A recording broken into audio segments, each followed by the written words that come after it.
খেলা নিয়ে অনেক দিন পর আমি সরকারের মুখে বাজেটে কিছু কথা শুনলাম। খেলা নিয়ে আমরা অনেক দিন ধরেই ভাবছি, কারণ 2036 সালে ভারত অলিম্পিক্স হোস্ট করার একটা অ্যাম্বিশন রাখছে। 2030-এ কমনওয়েলথ গেমস আবার ভারতে হবে, আহমেদাবাদে। 2036 আমরা বিট করব। এই মুহূর্তে ভারতের স্পোর্টস সেক্টরের যে অবস্থা, তাতে আমরা সর্বসাকুল্যে 6 থেকে 7টি মেডেল পাই।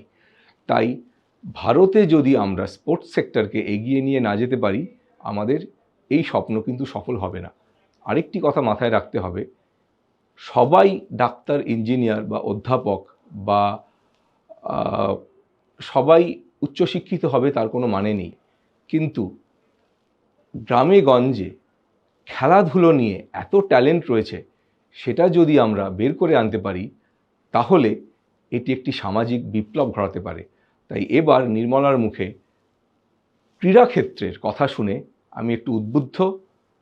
আগামী 4-6 বছরের মধ্যে যদি ক্রীড়াক্ষেত্রের খুব সুদূর প্রসারী লাভ হয়, তাহলে হয়তো দারিদ্র্য ঘুচবে, গ্রামগঞ্জ থেকে আমরা মেসি, রোনাল্ডো উঠে আসবে এবং ওভারঅল একটি সোশ্যাল ইঞ্জিনিয়ারিং হতে পারে, যেদিকে আমি তাকিয়ে আছি।